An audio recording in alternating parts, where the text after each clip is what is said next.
How to stop email going to spam list in Gmail account on the computer. Go to the mail.google.com, go to the left side list and click more, and there you can see the spam list. Here are some messages that are included to the spam list.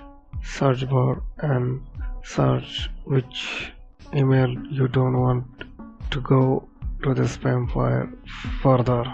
Just search specific Gmail and then create filter and click on never send it to spam and click on create filter, and that Gmail and the further it will not include it to the spam file. It will exclude from the spam folder.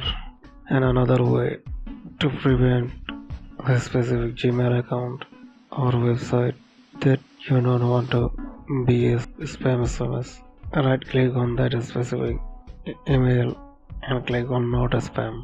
That's it. Thank you.